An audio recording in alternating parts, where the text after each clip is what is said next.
اور میں صاحبزادہ عالی مرتبت جناب صاحبزادہ حامد رضا صاحب زیدہ مجدہو کے لیے دعا گو بھی ہوں اور نیک جذبات کا اظہار بھی کرتا ہوں کہ جو اپنے والد گرامی کی ہو بہو تصویر بھی ہیں اور وہی جذبہ و عشق اور وہی محبت لیے ہوئے اس مرکز کو انہی کے نقوش پا پہ لے کر کے آگے چل رہے ہیں۔ اللہ تعالیٰ ان کو صحت اور عافیت والی لمبی زندگی عطا فرمائے، اور صاحبزادہ محمود اکرم رضوی صاحب اللہ ان کی قبر کو نور سے، روشنیوں سے، اجالوں سے بھر دے۔ وہ صالح نوجوان جو ان فوان شباب میں چڑھتی جوانی میں ہی اس دار فانی سے کوچ کر گئے، اللہ تعالیٰ ان کی قبر کو اپنی خاص کرم نوازیوں اور رحمتوں سے مالا مال فرمائے۔ میں نے آپ کے سامنے جو کلمات تلاوت کیے ان میں ارشاد فرمایا گیا، اے محبوب تم فرما دو، اے لوگو تم پر اللہ کا فضل اور اللہ کی رحمت ہو تو یہ خوشیاں منائیں، یہ اظہار بشاشت، اظہار مسرت کریں۔ اور حقیقت بھی یہ ہے کہ جب کوئی خیر نصیب ہوتی ہے، جب کوئی اچھائی اور بھلائی ملتی ہے، جب کوئی نعمت میسر آتی ہے تو کس طرح نہیں کہ انسان کیوں خوش نہیں ہوتا۔ یہ انسان کی ایک فطرت ہے کہ وہ رحمتوں کے حصول اور نعمتوں کے وصول پر اظہار فرحت کرتا ہے اور مسرتوں کا اظہار کرتا ہے۔ اللہ نے قرآن مجید میں ایک موقع پر انسان کی فطرت بیان کی ہے، اذا اذقنا الانسان منا رحمتا فرح بها، یہاں بھی فلیفرحوا ہے اور وہاں بھی فرمایا کہ جب ہماری طرف سے انسان کو کوئی رحمت ملتی ہے فرح بها تو اس کو فرحت ہوتی ہے، اس کو خوشی ہوتی ہے۔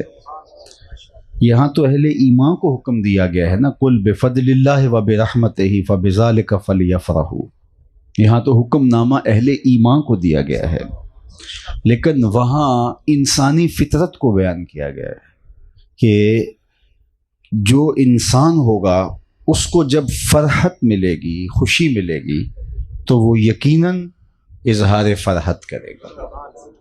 یہ طبع انسانی ہے، یہ فطرت انسانی ہے، چاہے وہ شخص کافر ہی کیوں نہ ہو، چاہے وہ شخص جو ہے وہ کسی بھی خطہ ارضی میں بسنے والا ہو، مسرتوں کے ملنے پر، خوشیوں کے ملنے پر، نعمتوں کے حصول پر اسے فرحت ہونا یہ ایک فطری جذبہ ہے۔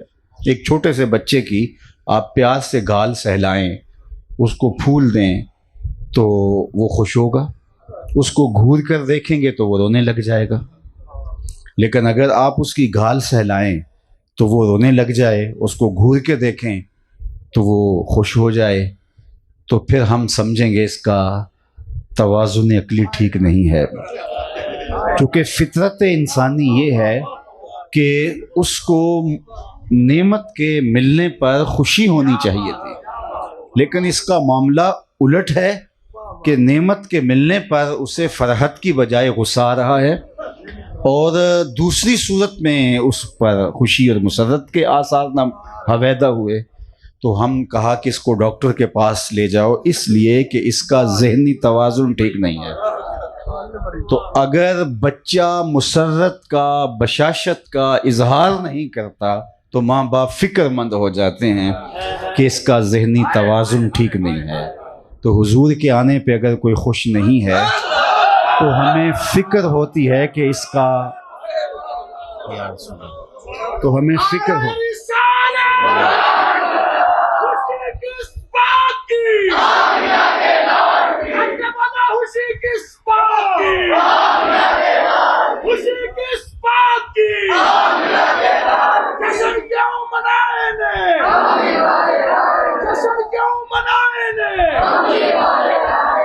دوسری صورت یہ ہے کہ اس بچے کو ہم نے 1000 روپے کا نوٹ دیا تو وہ بہت خوش ہوا، لیکن اگر اس کو 5,000 روپے کا دے دیا تو اس کو زیادہ خوش ہونا چاہیے نا، لیکن اس کو 1,000 روپے کا نوٹ دیا تو وہ خوشی سے لڈیاں ڈالنے لگا، لیکن جب 5,000 کا دیا تو وہ بگڑ گیا۔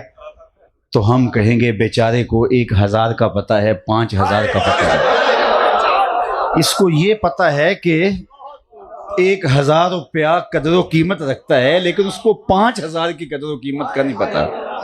یار جو اپنے گھر میں پیدا ہونے والے بیٹے پر تو خوشیاں منائے اور آمنہ کے لال پر خوشیاں نہ منائے، تو ہم سمجھیں گے کہ اس کو یہاں تو خوشی ہے لیکن اس کو قدر نہیں ہے کہ آمنہ کا لال کتنی بڑی نعمت۔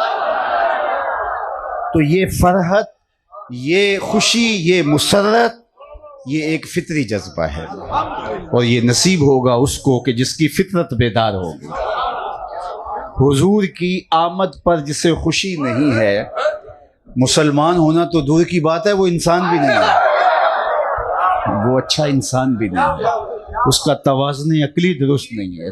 توازن ایمانی کی بات میں نہیں کر رہا، اس کا توازن عقلی بھی ٹھیک نہیں ہے، اس لیے کہ اسے فرحت، اسے بشاشت کا اظہار کرنا چاہیے تھا، اور یہ ایک طے شدہ حقیقت ہے اور اس کو قرآن نے بیان کیا ہے، اور دنیا کے عقل اس کا انکار نہیں کرتے کہ خیر کے ملنے پر، رحمت کے وصول پر، نعمتوں کے حصول پر مسرت اور بشاشت کا اظہار اہل ایمان کرتے ہیں، بلکہ انسانوں کو خوشی ہوتی ہے کہ یہ خیر نہیں۔ اب آئیے حضور کی صورت میں اللہ کا جو انعام ہوا، اس پر حضرت حسان بن ثابت کیا کہتے ہیں؟ منا علینا ربنا ام بعث فینا محمد صلی اللہ علیہ وسلم، ہمارے رب نے ہمارے اوپر احسان کیا ہے کہ ہمیں محمد عربی سے نوازا۔ اللہ اکبر، یہ اتنا بڑا انعام، اتنی بڑی رحمت۔ آؤ میں تمہیں مدینے کی گلی میں لے چلوں۔ مسجد نبوی کا نورانی ماحول ہے، ہجوم عاشقاں ہے، اور یہ روایت حضرت سیدنا امیر معاویہ رضی اللہ تعالی عنہ کی مرویات سے ہے۔ وہ فرماتے ہیں کہ ایک دن حضور علیہ الصلاۃ والسلام کے اصحاب مسجد نبوی میں مجلس جمائے بیٹھے تھے۔ اللہ اکبر، یار محفل میلاد کے لیے تو کسی پرانے گھر کا کونا بھی مل جائے تو وہ جگہ بھی بقعہ نور بن جاتی ہے، اور اگر حضور کے ذکر کے لیے ریاض الجنہ کی دھرتی نصیب ہو جائے تو پھر کیا شان ہوگی اور پھر کیا مرتبہ ہوگا۔ اب مسجد نبوی ہے اور ذکر ہے حضور کا۔ اللہ اکبر، جب صحابہ باہمی گفتگو کر رہے تھے اور ذکر کی مجلس سجی تھی اور ہجوم عاشقاں تھا، عقیدتوں کے رنگ بکھر رہے تھے، کیفیتوں کی کائنات آباد تھی، نور ہی نور چاروں طرف چھایا ہوا تھا کہ حضور جلوہ گر ہو جائے۔ ہم تو جھولی پھیلا نا کہ سنا ہے آپ ہر عاشق کے گھر تشریف لاتے، ہمارے گھر بھی ہو جائے چراغاں، ہم تو محفل سجا کے، ہم تو پھول لگا کے، ہم تو عطر چھڑک کے پھر عرض کرتے ہیں کہ اکھ لا کے اڈی کہاں بیٹھی ہے، دل سیج وچھا کے بیٹھا ہے، ایک عاشق کملی والے دا محفل نو سجا کے بیٹھا۔ ہم تو عرض کرتے ہیں کہ حضور اب تو آ جائیے نا، لیکن وہ کیا منظر تھا کہ مجلس سجی تھی، حضور خرامہ خرامہ خود ہی تشریف لے آئے۔ اب جب حضور تشریف لائے تو صحابہ بیٹھے تھے، تو کیا میں اگر اپنی درسگاہ میں اپنے مرکز سے جب باہر نکلوں تو مجھے پتہ نہیں ہوتا کہ یہ طلبہ تکرار کرنے بیٹھے ہیں، یہ گپ شپ لگانے بیٹھے ہیں، یہ جو ہے وہ کھانے کے انتظار میں ہیں، یہ مطالعہ کر رہے ہیں۔ مجھے ایک ایک بچے کا پتہ ہوتا ہے کہ یہ ٹولہ کیوں بیٹھا ہے۔ اب حضور کو بھی پتا تھا صحابہ کیوں بیٹھے ہیں، لیکن اس کے باوجود حضور نے پوچھا ما اجلسکم، یہ جلسہ کاہے کا ہے، کیوں بیٹھے ہو، مقصد جلوس کیا ہے، بتاؤ کیوں بیٹھے ہو، ما اجلسکم، جلسہ کاہے کا ہے۔ تو صحابہ نے جو جواب دیا سنیے، اللہ اکبر۔ انہوں نے کہا جلسنا نذکر اللہ ونحمدہ علی ما ہدانا لدینہ ومن علینا بکا۔ اللہ اکبر، کہا حضور ہم اس لیے بیٹھے ہیں کہ اللہ کا ذکر کر رہے ہیں، اس کی حمد بول رہے ہیں، اس بات پر کہ اس نے ہمیں ہدایت کا نور عطا کیا اور آپ کی صورت میں ہمارے اوپر انعام فرمایا۔ ہم اس لیے اللہ کا شکر ادا کر رہے ہیں کہ آپ جو مل گئے. گویا صحابہ یوں کہہ رہے تھے مل گئے مصطفیٰ اور کیا چاہے، فضل رب العلا اور کیا چاہے. حضور ہم اس لیے بیٹھے ہیں نذکر اللہ و نحمدہ علی ما ہدانا لدینہ و من علینا بک. آپ کی صورت میں جو انعام خداوندی ہوا اس کا تشکر ادا کر رہے ہیں. بات تو سادہ سی ہے. میں آپ سے پوچھوں کہ یہاں کیوں بیٹھے ہو تو آپ کے جناب میلاد کی محفل ہے اور قبلہ رضوی صاحب کا عرس ہے. یہ دو نسبتیں ہیں اور ہم ان نسبتوں کو سلامی پیش کرنے آئے ہیں تو بات ختم ہو جائے گی. حضور نے پوچھا کیوں بیٹھے ہو؟ انہوں نے کہا بیٹھنے کا مقصود یہ ہے. تو بات تو ختم ہو جانی چاہیے تھی لیکن حضور نے فرمایا تم قسم اٹھا سکتے ہو اس لیے بیٹھے ہو، تم قسم دے سکتے ہو. تو صحابہ نے برجستہ کا جی حضور ہم قسم دینے کے لیے تیار ہیں. کیونکہ انہیں پتا تھا یہ جو قسم طلب کی جا رہی ہے تو اس کے پیچھے کوئی راز ہے.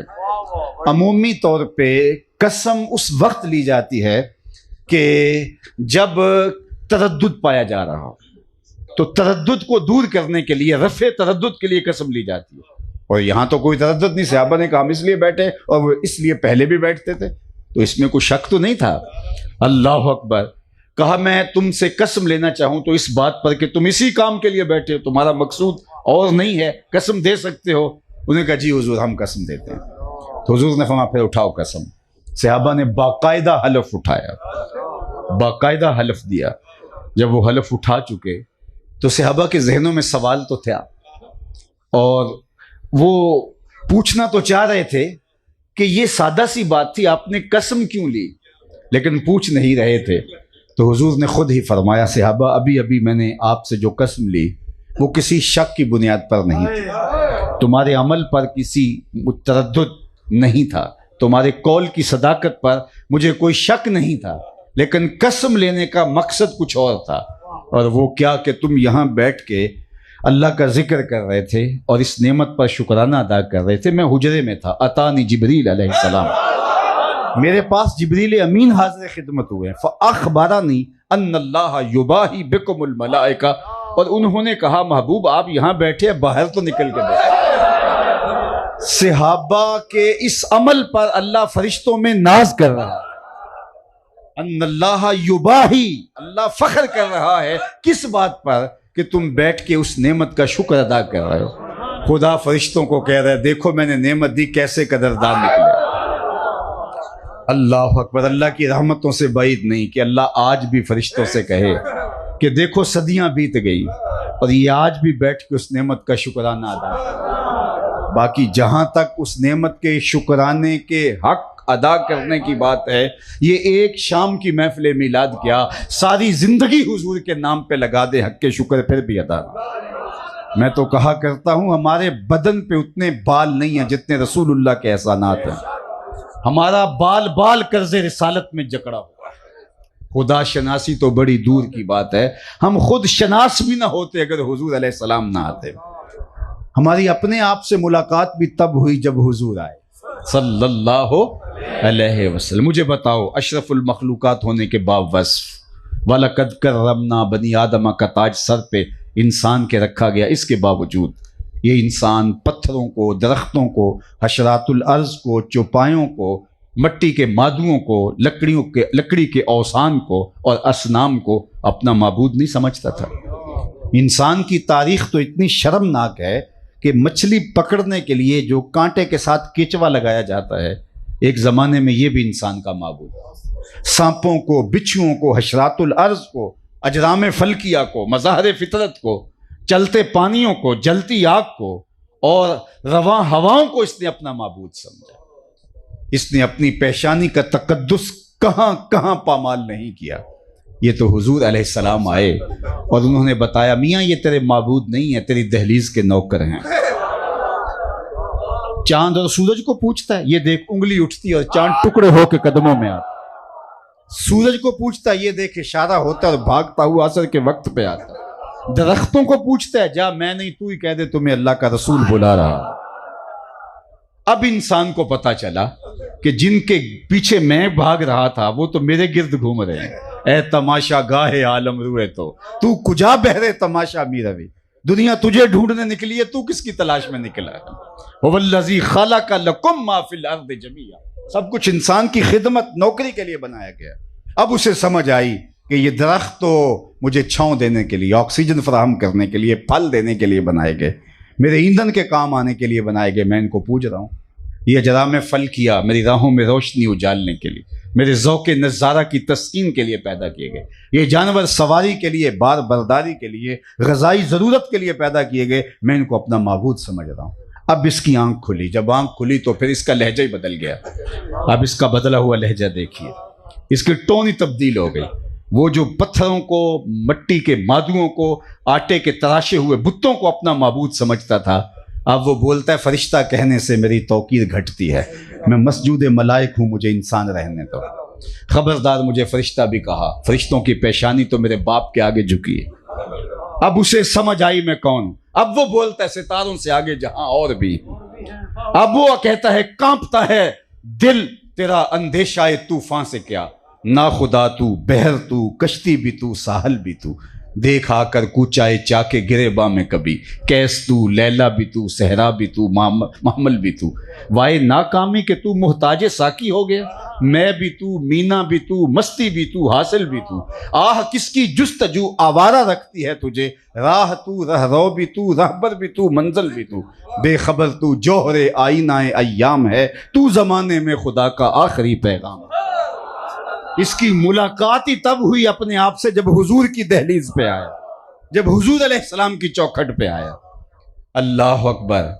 سید سلیم گیلانی مرحوم کا ایک شعر ہے اور آپ لطف لیں گے، کیونکہ 10-20 سال سے ہمارا جو نعتی ادب جس طرح پامال ہوا ہے، اور ان پڑھ لوگ جنہیں شاعری کا فہم تک نہیں ہے وہ لکھنے بیٹھ گئے، اور جو ہے وہ چند ٹگوں کے لیے اس ممبر اور اس مائک کو سنبھال لیا اور اپنے رذیل مقاصد کے حصول کے لیے نبی کا نام بیچنے لگے۔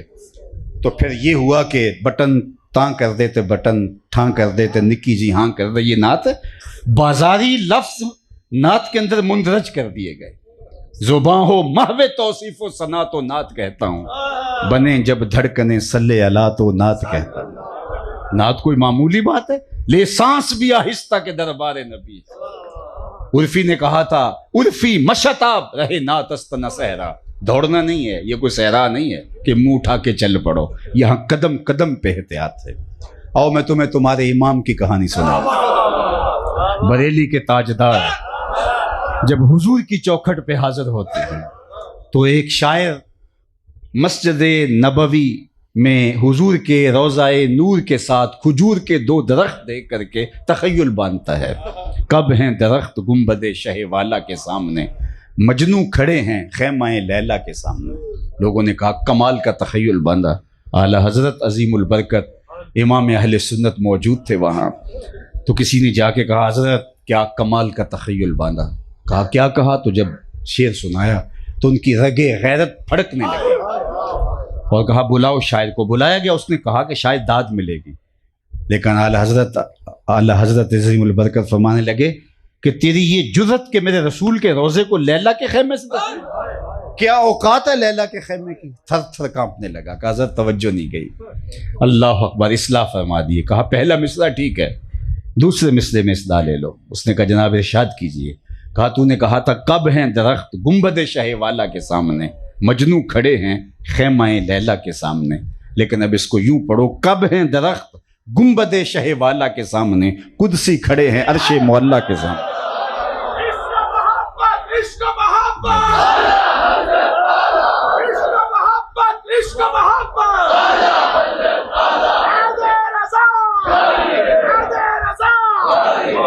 سخن و شاعری شہر یار اپنی جگہ، نعت کہنے کو احمد رضا چاہیے، نعت کہنے کو احمد۔ تو یہ 15-20 سال کے اندر جو ہوا ہے، ان پڑھ لوگوں کا قبضہ سٹیج پہ ہو گیا، اور نتیجہ کیا ہوا کہ نعت کے نام پہ وہ ادم مچایا لوگوں نے۔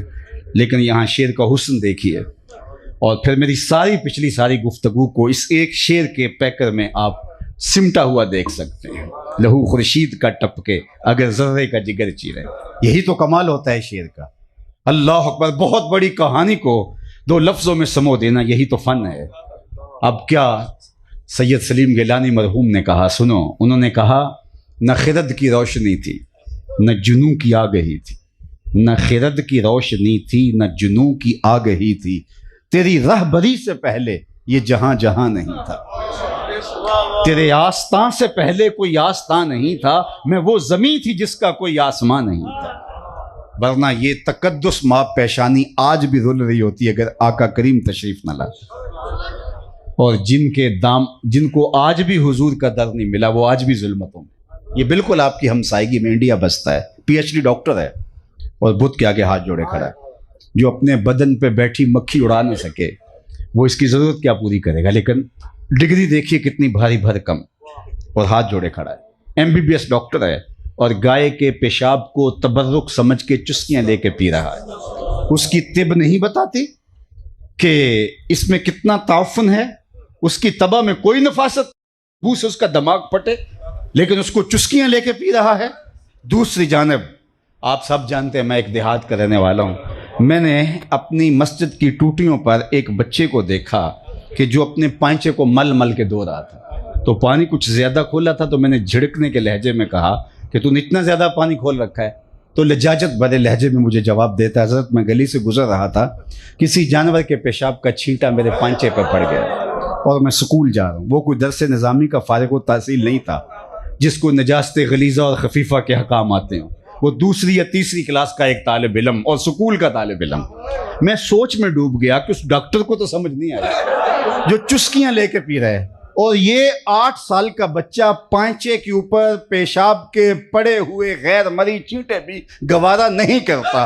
تو اندر سے جواب آیا وہ ڈاکٹر ہے لیکن اس کے ہاتھ میں دامن میرے حضور کا نہیں، اور یہ ہے بچہ لیکن ماں نے گٹی میں پیار حضور کا پلایا ہے، اس لیے تقدس اس کی روح تک اتر گیا ہے اور اس کو یہ چھینٹے بھی گوارا نہیں تھے۔ اب سنیے، نہ خرد کی روشنی تھی نہ جنوں کی آگہی تھی، تیری رہبری سے پہلے یہ جہاں جہاں نہیں تھا۔ تو زندگی کا سارا جمال، زندگی کا سارا حسن اور زندگی کی ساری خوبصورتی اسی دہلیز سے ملتی ہے، اسی چوکھٹ سے نور ملتا ہے، اسی چوکھٹ سے اجالے ملتے ہیں۔ تو پھر ایک دن کا میلاد کیا، ساری زندگی ان کے نام لگا دیں، پھر بھی حق کے شکر ادا نہ ہو پائے، کیونکہ ہماری زندگی انہی کے نام ہے، ہماری زندگی کی سانسیں انہی کے دم سے چل رہے، سب کچھ تمہارے واسطے پیدا کیا گیا، سب غایتوں کی غایت اولا تمہیں تو ہو، ہم جس میں بس رہے ہیں وہ دنیا تمہیں تو ہو۔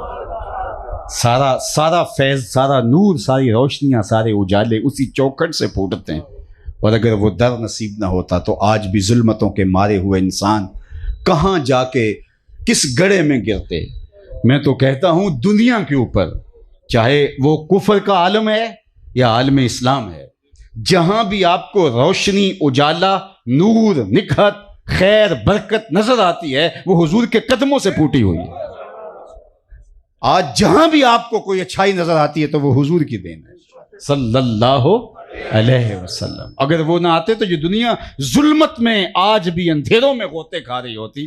دنیا کو نور دیا ہی آمنہ کے لال نے، ساری روشنیاں، سارے اجالے اسی چوکھٹ سے پھوٹے ہیں، سارے انوار یہیں سے بٹتے ہیں، اور پوری دنیا کو خیرات اسی در سے نصیب ہوتی ہے۔ اس لیے میرے امام جھولیاں پھیلا پھیلا کے بولتے تھے، چمک تجھ سے پاتے ہیں سب پانے والے، میرا دل بھی چمکا دے چمکانے والے۔ ساری روشنیاں جب اس دہلیز سے ملتی ہیں تو پھر رنگ و نور اسی چوکھٹ سے مانگنا چاہیے۔ تو آئیے میں اور آپ میلاد میں حضور سے روشنیاں مانگیں، باطن کے اجالے مانگیں، اندر کی روشنیاں، خیر و برکت مانگیں، اپنے لیے، اپنوں کے لیے، اور خاص طور پہ آج کل اپنے وطن کے لیے۔ اللہ میرے وطن کو نیک، صالح، پاکیزہ اہل قیادت عطا کر دے۔ اس وقت جس گڑھے میں ہم گر رہے ہیں یہ ہماری گناہوں کی سزا ہے۔ یہ جو کچھ ہو رہا ہے، رحمت کی چھتڑیاں ہمارے اوپر نہیں تانی جائیں گے، اس لیے کہ ہم خود دیکھیں۔ جب میں کہتا ہوں الہی میرے احوال دیکھ، حکم ہوتا ہے اپنا نامہ اعمال دیکھ۔ حجاج بن یوسف، حضرت حسن بصری کہتے ہیں کہ پچھلی امتوں کے لوگ سارے ظالم لے آئیں اور ایک پلڑے میں رکھ دیں، اور دوسرے پلڑے میں ہم صرف حجاج بن یوسف کو رکھ دیں، یہ پلڑا پھر بھی بھاری ہوگا۔ 70,000 لوگ اس کے حکم سے کٹے، 90 لاکھ لوگ جو ہے وہ 70 اس نے اپنے ہاتھ سے کاٹے اور 90,000 اس کے حکم سے کٹے۔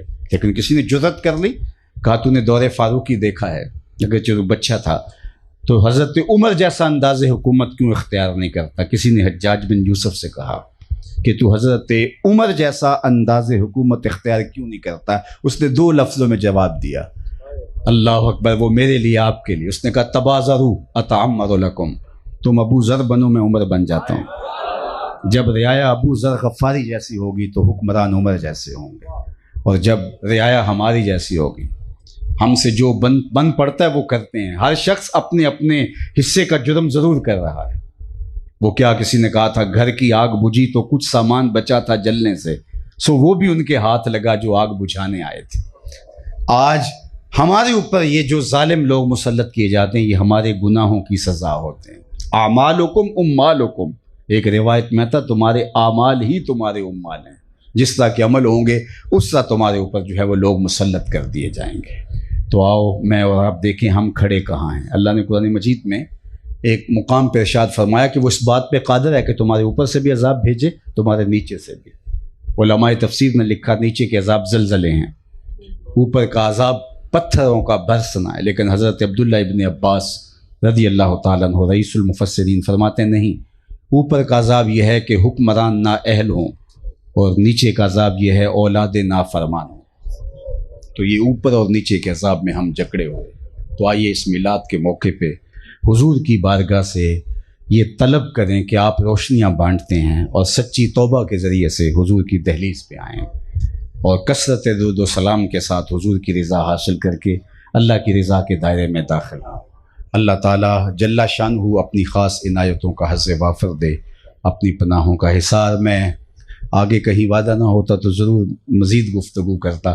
آپ سے صاحبزادہ صاحب مخاطب ہوں گے۔ اللہ اللہ سے تو بات میں اپنی اختتام کی طرف لے جاؤں، جزاک اللہ جزاک، میں بات اختتام کی طرف لے جاؤں گا۔ وہ جس طرح وہ نعت خان کو پرچی دی جاتی ہے کہ یہ فرمائش ہے، تو صاحبزادہ صاحب نے بھی فرمائش کی کہ ہمیں حسن محمد کا قصیدہ سنائیے صلی اللہ علیہ وسلم۔ اور سچی بات ہے، اللہ نے جو حسن محبوب کو دیا ہے، لکھاں آئے لوک زمانے تے محبوب خدا جیا کوئی نہیں، لکھاں سونے بن بن بہندے نے او دی خاکے پا جیا کوئی نہیں۔ وہ جو حسن دیا، وہ جو جمال دیا، وہ جو خوبصورتی دی۔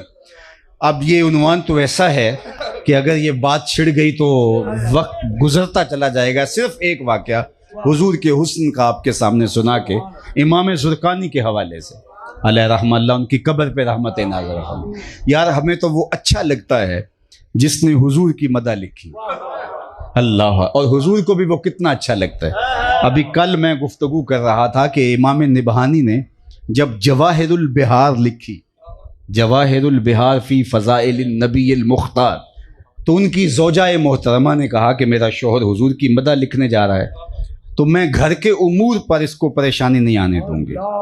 گھر میں کھانا نہیں ہے، بچوں کے مسائل ہیں، تو میں اپنے شوہر کو یکسو رہنے دوں گی اور اس کو متاثر نہیں ہونے دوں گی کہ یہ میرے حضور کی مدح کر رہا ہے۔ کاش کہ مسجدوں کی انجمنوں کو بھی یہ خیال آئے۔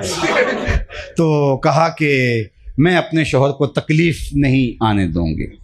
تو امام نبہانی لکھتے رہے اور یہ جیسے تیسے گزارا کرتے ہوئے، اس سلے میں کہ میری سیرت لکھتے، فضائل لکھتے ہوئے اس نے اپنے شوہر کو ڈسٹرب نہیں کیا۔ 3 مرتبہ اس دوران امام نبہانی کی بیوی کو اللہ کے محبوب کی زیارت نصیب۔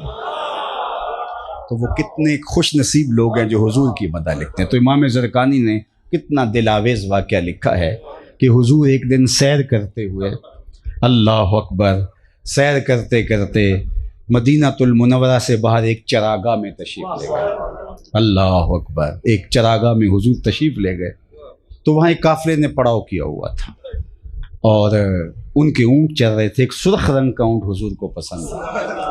حضور نے اہل قافلہ سے کہا کہ کیا یہ اونٹ بیچتے ہو؟ انہوں نے بیچنا تھا یا نہیں بیچنا تھا؟ جب آپ نے کہا تو انہوں نے کہا جی میں ہم بیچتے ہیں۔ میرے شیخ نے کہا، اور میں ان کی زیادت سب سے پہلے آپ کی معلومات کے لیے بتائیں، زندگی میں سب سے پہلے میں نے اسی جگہ پہ ان کی زیارت کی۔ حضرت خواجہ محمد یعقوب رحمۃ اللہ تعالی مصطفی یہی اسی جگہ کے اوپر تشریف فرماتے. سب سے پہلے ان کی زیارت میں نے یہیں کی ہے. پھر اس کے بعد 2-4 زیارتوں کے بعد جو ہے وہ ان کی زندگی کی بساط جو ہے وہ ظاہری طور پہ لپیٹ دی گئی. تو وہ فرماتے ہیں میں دل ویچا میں جگر ویچا جے پیارا محمد آ جاوے, نہیں میں اپنا سارا گھر ویچا جے پیارا محمد آ جائے.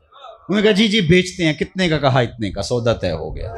کہا میں تاجرانہ غرض سے تو آیا نہیں تھا, میں تو آیا تھا جو ہے وہ سیر کرنے کے لیے. تو اچانک تمہارا اونٹ پسند آ گیا, تو چلو میں اپنے شہر میں جا کے اس کی قیمت تمہیں بھیج دیتا ہوں. انہوں نے کہا ہمیں منظور ہے. حضور نے اونٹ پکڑا اور سوئے مدینہ چل دیے, اور حضور کو دیکھتے رہے. جب نظروں سے اوجھل ہو گئے تو دل پہ ہاتھ رکھ کے کھڑے ہو. جب تھوڑی دیر کے بعد سکتے سے باہر آئے تو ایک دوسرے سے پوچھنے لگے یار وہ شخص جو اونٹ لے گیا کوئی اسے جانتا ہے؟ انہوں نے کہا نہیں ہم تو نہیں جانتے. جب کسی کو نقد سودا دے تو اس کا پتہ پوچھنے کی ضرورت نہیں ہوتی, لیکن جب ادھار دیں تو یا آپ اسے جانتے ہوتے ہیں یا درمیان میں کوئی چیز گروی رکھتے ہیں یا کوئی ضامن لیتے ہیں. کہا وہ شخص آیا اونٹ لے گیا, تم جانتے نہیں ہو, کوئی چیز بھی گروی اس نے نہیں رکھی اور کوئی ضامن بھی نہیں دیا. یار اتنے لوگ, سب کی عقل پہ پردہ آ گیا اور کسی نے پوچھا ہی نہ. کہا یار جب وہ باتیں کرتا تھا منہ سے پھول جھڑتے تھے. اذا تکلم رؤیا کالنور یخرج من بین ثنایاہ. دوسرا بولا یار جب وہ مسکراتا تھا سامنے والے پہاڑوں پہ عکس پڑتا. اذا ضحک یتلالع فی الجدر. تیسرا بولا یار میں تو اس کی زلفوں کے پیچ و خم میں کھو کے رہ گیا. چوتھے نے کہا جناب میں تو اس کی آنکھیں ہی دیکھتا رہ گیا. کیا خوب سجن دیاں اکھیاں نے جی میں پر کے سرائیاں رکھیاں نے. تو اجے میرا یار نہیں ڈٹھا جنوں ویکھ کے چن شرماوے. ادھی راتی دن چڑھ جاوے جی وہ رخ تو نقاب اٹھاوے. تے جی وہ نکلے سیر کرن نو سارا گلشن سیس نواوے اتے دھرتی لف لف جاوے. جے ہاتھ پھلاں وچ رکھدا ہاتھ پھلاں تو ود جاوے. نین نشیلے مست رسیلے وچ سونا کجل سہاوے. اکھ اگڑے تے انج پیا جاپے جویں میں خانہ کھل جاوے. توبہ توبہ حسن سجن دا چال نہ چلی جاوے. بجلی ڈردی لشک نہ مارے متا بے ادبی ہو جاوے. علم خدا نے اینا دتا عقلاں وچ نہ آوے. عقل خدا نے اینی دتی علماں وچ نہ آوے. کی اعجاز نظر وچ او دی جو آوے وک جاوے. خلق او دے نے مولئی دنیا کوئی ورلائی جان بچاوے. آزم ایڈا سونا ماہی کوئی ورلائی جان. سانو کتنے نظر. اللہ اکبر. آپ آواز تو سن رہے ہیں, دل کے کان تو کھلے ہیں, تو بریلی سے آنے والی آواز بھی سنیں. میرے امام بولے بلبل نے گل ان کو کہا. بلبل کی منتہائے پرواز تو یہی ہے, وہ پھول سے آگے دیکھ ہی نہیں سکتی, اس نے بھی پھول کہہ دیا. بلبل نے گل ان کو کہا, کمری نے سروے جاں فضا. حیرت نے جھنجھلا کر کہا یہ بھی نہیں وہ بھی نہیں. خورشید تھا کس زور پر کیا بھڑ کے چمکا تھا کمر. بے پردہ جب وہ رخ ہوا یہ بھی نہیں وہ بھی نہیں. اللہ اکبر. وہ کمال حسن حضور ہے کہ گمانے نقص جہاں نہیں.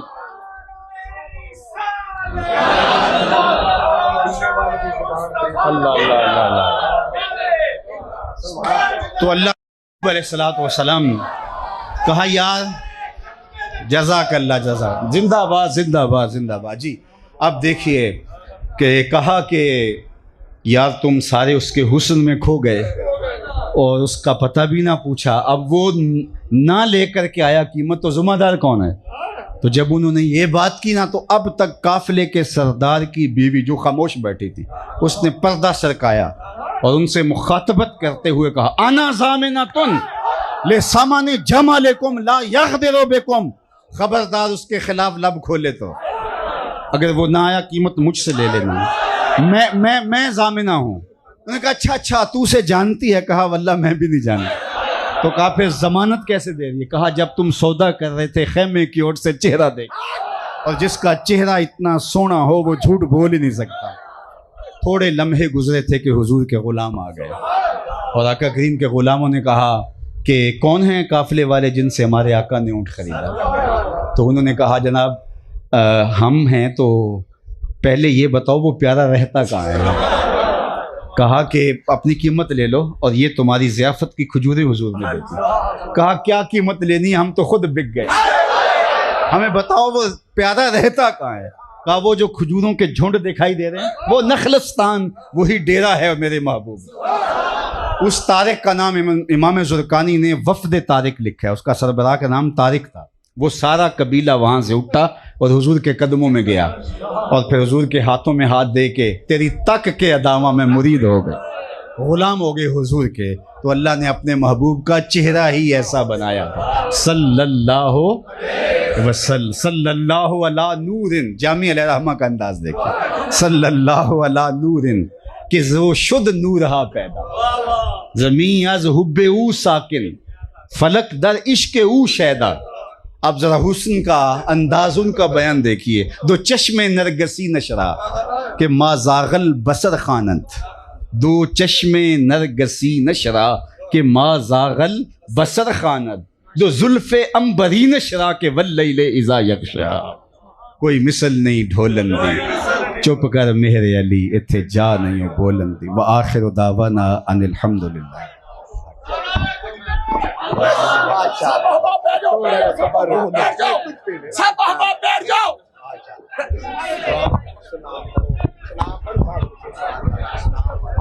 مصطفیٰ جان رحمت